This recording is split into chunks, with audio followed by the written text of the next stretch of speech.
नमस्कार दर्शकों, स्वागत है आपका हमारे चैनल सेक्रेट ऑफ लाइफ पे।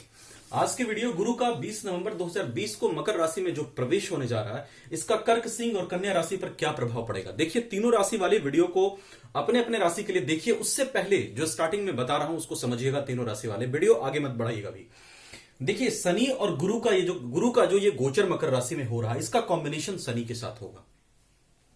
शनि कालपुरुष की कुंडली में 10वें घर के और 11वें घर के लॉर्ड होते हैं, यानी कि हमारे कर्म स्थान के आराय भाव के।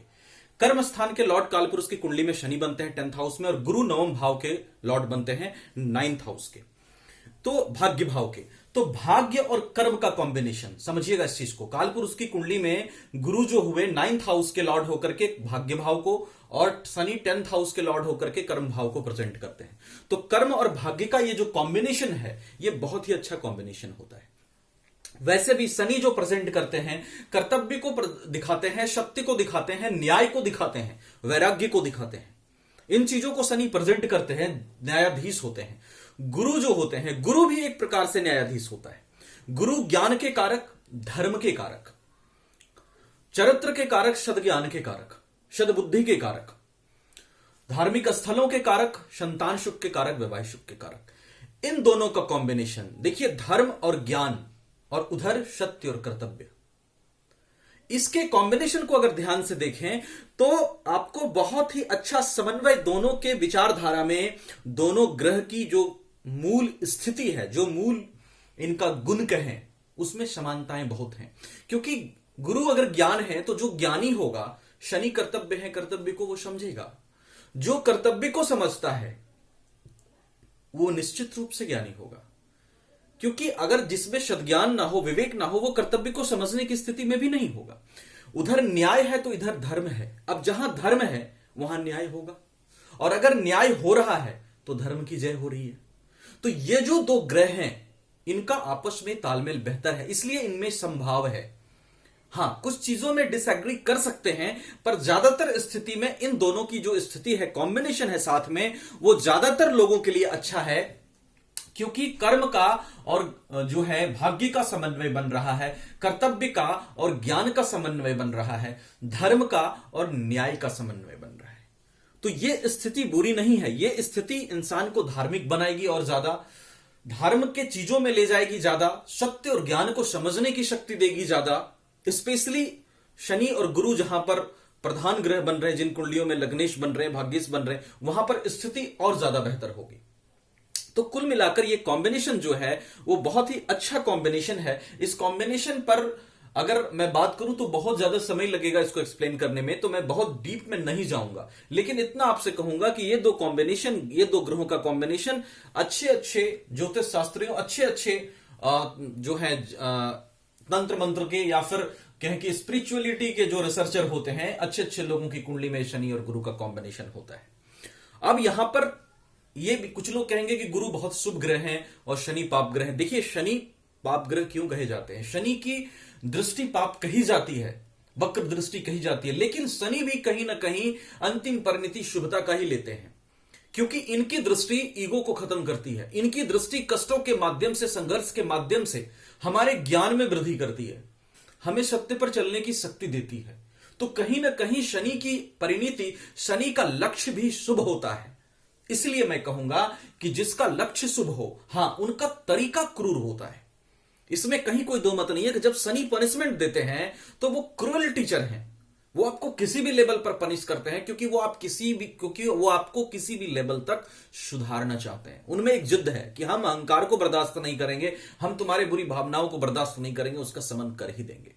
तो ये शनि में थोड़ा सा होता है। इसी वजह से शायद लोग पाप ग्रह कहते हैं। नहीं तो मैं नहीं मानता कि शनि की परिणति कभी भी खराब होती है। मैंने ये देखा है, शनि ही वो ग्रह है जो कष्टों के माध्यम से इंसान को तपाकर सही रास्ते पे लाके खड़ा कर देते हैं, उसके जीवन में शुभता को लाते हैं एक दिन।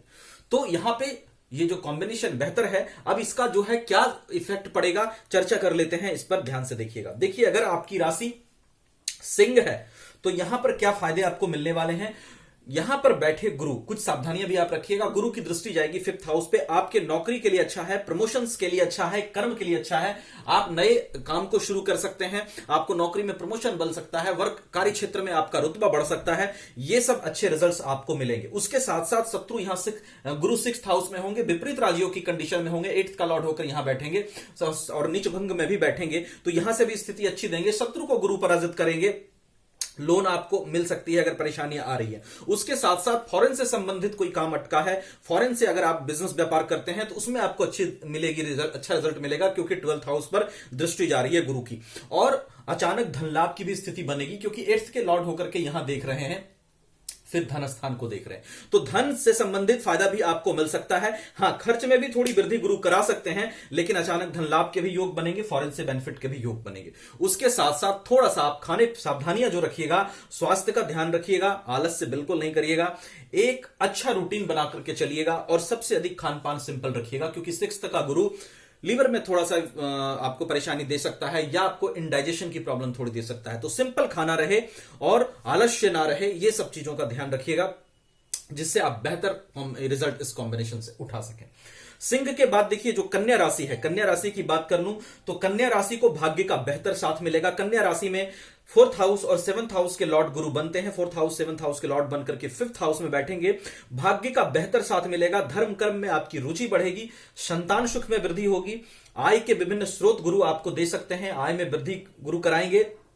उसके साथ साथ आपके व्यक्तित्व में सुधार होगा, क्योंकि गुरु की दृष्टि पड़ेगी जाके आपके लग्न पे। कन्या राशि अगर कन्या लग्न आपका है तो ज्ञान आपका बढ़ेगा, ज्ञान में आपकी रुचि बढ़ेगी। ये सब बेहतरीन रिजल्ट आपको कन्या राशि वालों को मिल सकता है। सावधानी क्या रखिएगा, विवेक का इस्तेमाल करिएगा, मैरिड लाइफ में समन्वय थोड़ा बना करके चलिएगा, और उसके साथ साथ थोड़ा धार्मिक रहिएगा, तो आपके लिए चीजें अच्छी रहेंगी।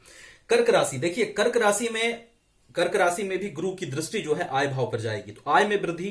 कर्क राशि में गुरु जो होते हैं भाग्येश बनते हैं, बड़े ही जो है योगकारी प्लैनेट हैं, तो आय में वृद्धि होने के चांस पूरी तरह से बनेंगे, नए आय स्रोत की प्राप्ति आपको होगी, व्यक्तित्व में आपका निखार आएगा। देखिए गुरु की 7वीं दृष्टि, आपके उच्च दृष्टि आपके लग्न पर पड़ेगी। कर्क राशि वालों में समझदारी का विकास होगा, ज्ञान का विकास होगा, विवेक का विकास होगा। आप देख लेना, जब ये गोचर होगा तो कर्क लग्न वाले, कर्क राशि वाले अधिक मैच्योर्ड होंगे, अधिक अच्छी अपनी सोच रखेंगे, और इससे फायदा आपको जरूर मिलेगा। गुरु की दृष्टि पराक्रम भाव पे जाएगी, भाग्यश होकर के पराक्रम को देखेंगे कर्क लग्न कर्क राशि वालों के लिए।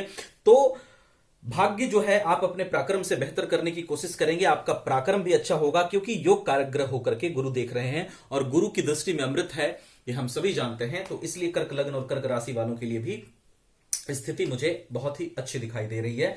हां, आप वैवाहिक जीवन में थोड़ा सा समन्वय बनाकर चलिएगा, क्योंकि मारक होकर के शनि इस वक्त आपके 7th हाउस में गोचर कर रहे हैं कर्क लग्न कर्क राशि वालों के लिए।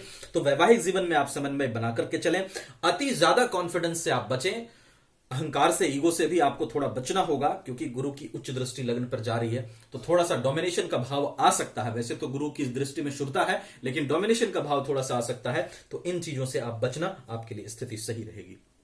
गुरु से बेहतर रिजल्ट पाने के लिए ओम नमो भगवते वासुदेवाय मंत्र का आप जप कर सकते हैं, विष्णु सहस्त्र नाम का पाठ कर सकते हैं, और किसी भी राशि के हैं, अभी राहु की दृष्टि गुरु पर पड़ रही है, तो राहु आपके गुरु को खराब ना करे, आपके विवेक को खराब ना करे, इस वजह से आप थोड़ा सा शिव जी की आराधना करिएगा। वीडियो अच्छी लगी हो तो लाइक शेयर कर दीजिएगा, और नए हैं तो चैनल को सब्सक्राइब जरूर कर लीजिएगा। Thank you so much.